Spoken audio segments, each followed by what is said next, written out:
सलीन है उसका दूसरा भाई, वो सेम उसी की हाइट का है, तो उसको गाड़ी पे खड़ा करके दोबारा सीन को रिवाइंड किया गया था, गाड़ी को वहाँ पे ले जा करके। तो उसके बेसिस पे ये पाया गया कि वो कोई हत्या नहीं थी, वो इस तरह से एक्सीडेंटल था, वो ये हादसा था। अगर ये पेमेंट लेके वहाँ से निकले और वो गुंडे खड़े रहा रास्ते में, पिस्टल दिखाई, लाजो के पे वो बैग पकड़ा, और अब वो अकेला क्या करेगा?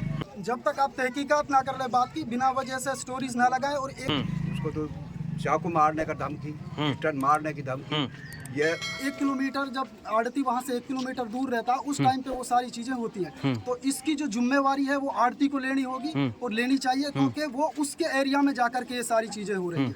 इतनी गुंडागर्दी ना होनी चाहिए, इतनी तो सरकार है, कुछ समझना चाहिए कि वो वहाँ से गुंडागर्दी खत्म करनी चाहिए। तो हमारे जो ड्राइवर जाते हैं वो पूरे देश में 2,000 किलोमीटर से चल करके माल को सही सलामत पहुंचा देते हैं दिल्ली। पर 1 किलोमीटर का एरिया एक ऐसा एरिया है जहाँ पे उस टाइम पे बहुत सारे हादसे होते हैं। पुलिस से मिले, पुलिस से मिल जावा, ये उनको भी मिल जावा। अच्छा, इनके गुंडे रह जावा दाग में, ये गुंडा नहीं पाएगा ढूंढा के जान अपनी वापस हुकूमत आ गई ना, ये गुंडा नहीं पाएगा ढूंढा। तो जब उसमें फिर ब्रिज को देखा तो वहाँ पे बाकायदा गाड़ी को लाया गया, सीन रिवाइंड किया गया, बंदे को खड़ा किया गया वहाँ पे। जो हमारे जो ड्राइवर जाते हैं वो पूरे देश में 2,000 किलोमीटर से चल करके माल को सही सलामत पहुँचा देते हैं दिल्ली। पर हम तो सरकार से एक आग्रह करेंगे जी, इनका कुछ आर्थिक मदद की जाए, और ये बहुत गरीब आदमी है, यही कमाने वाला था इनमें, और सरकार से हम बार बार ये अपील करेंगे जी,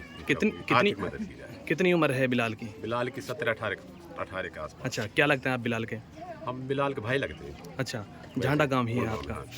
अच्छा, तो ऐसे में आप जो ये हादसा हुआ है, बहुत बड़ा हादसा है। बहुत बड़ा हादसा। तो बिलाल के जो पिता है वो क्या काम करते हैं? कुछ नहीं करते, कृषि है, छोटी मोटी उसमें अपना गुजारा कर रहे हैं, और हम सरकार से अपील करते हैं कि कुछ आर्थिक मदद किया जाए। ऐसा है जी, हमारे जो मेवात के ड्राइवर है, हमारा जो पालन पोषण मोस्टली जो इस निर्भर है वो ड्राइविंग पे है।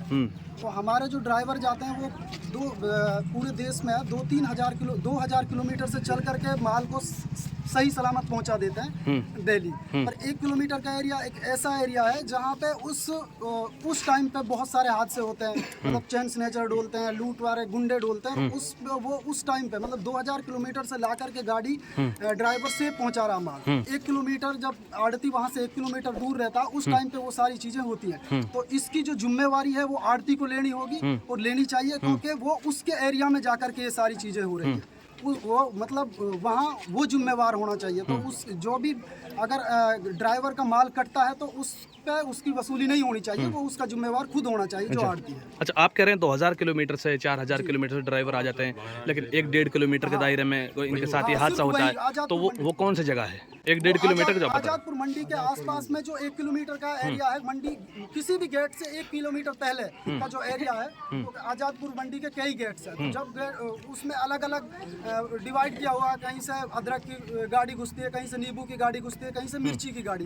तो उस एरिया से 1 किलोमीटर के लगभग का जो एरिया होता है वो इस तरह का एरिया कि वहाँ से ही लोग चढ़ते हैं गाड़ियों में जो लूटपाट करते हैं, और उस 1 किलोमीटर के एरिया में तिरपाल काट करके या फिर किसी भी तरह से मोबाइल फ़ोन का इन सब तरह के वारदातों को अंजाम देता है। और इसी की वजह से जो ड्राइवर हैं वो अपना नुकसान ना हो, इस वजह से जो हेल्पर है या कंडक्टर है उसको गाड़ी के ऊपर बिठाते हैं, ताकि किसी भी चोर चक्के को, गुंडे को ऊपर ना चढ़ने दे। तो इसकी वजह से बहुत सारे हादसे हो रहे हैं, बहुत सारे लोगों को चाकू भी मारे गए हैं, बहुत सारे कितने लोगों के पास से मोबाइल फ़ोन और बहुत सारे कीमती सामान, पैसे और ये सारी चीज़ें चोरी की गई। अच्छा, मेवात में जब से बिलाल नाम के लड़के के साथ में ये हादसा हुआ है, जब से एक मेवात में गम का माहौल बना हुआ है और सोशल मीडिया पर वायरल किया जा रहा है, चाकू से हत्या की गई है, तो ऐसे में जो लोग सोशल मीडिया पर स्टोरी लगा रहे हैं और चाकू से हत्या की हुई बता रहे हैं, तो ऐसे में उन लोगों से क्या अपील करना चाहेंगे? उनसे यही कहना चाहेंगे कि जब तक आप तहकीकात ना कर ले बात की, बिना वजह से स्टोरीज ना लगाएं। और एक और चीज़ है कि जो आप स्टोरीज लगा रहे हैं हादसे के बाद की, प्लीज़ कर वो मत लगाएं, क्योंकि ये एक मेमोरी बन जाती है और ये बुरा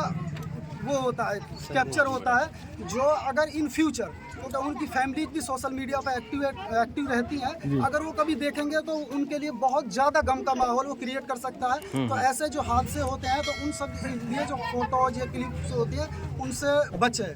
बच्चा जो हमारे यहाँ ये सारे कम से कम 500 छोरा हमारे गाँव के लड़का गाड़ी चला हुआ, अगर ये पेमेंट लेके वहाँ से निकले और वो गुंडे खड़े रहा रास्ते में, पिस्टल दिखाई, ला जो तेरे पे वो बैग पकड़ा, और अब वो ये ना क्या करेगा, उसको तो चाकू मारने का धमकी, पिस्टल मारने की धमकी, ये उसमें हो रहा है। बहुत गुंडागर्दी हो रही है। इतनी गुंडागर्दी ना होनी चाहिए, इतनी तो सरकार है, कुछ समझना चाहिए कि वो वहाँ से गुंडागर्दी खत्म करनी चाहिए। तो से मिले पुलिस से मिल जावा, ये उनसे भी मिल जावा। अच्छा, इनके गुंडे रह जावा दाग में, ये गुंडा नहीं पाएगा ढूंढा के जान अपनी वापस हुकूमत आ गई ना, ये गुंडा नहीं पाएगा ढूंढा। अच्छा, तो दिल्ली सरकार से और दिल्ली पुलिस से आप क्या अपील करना चाहेंगे? गुंडागर्दी खत्म होनी चाहिए, हमारे बालक जावा कमांड को, और हमारे बच्चान की वहाँ जाकर सेफ्टी करी जाए, हमारे का और कहा। अच्छा, यहाँ से अलावा ड्राइवर जाते हैं, जगह जगह पर ड्राइवरों के साथ हादसे हो जाते हैं, तो ऐसे में आप राजस्थान सरकार से, बल्कि और भी देश की जो सत्ता में बैठी हुई सरकार है,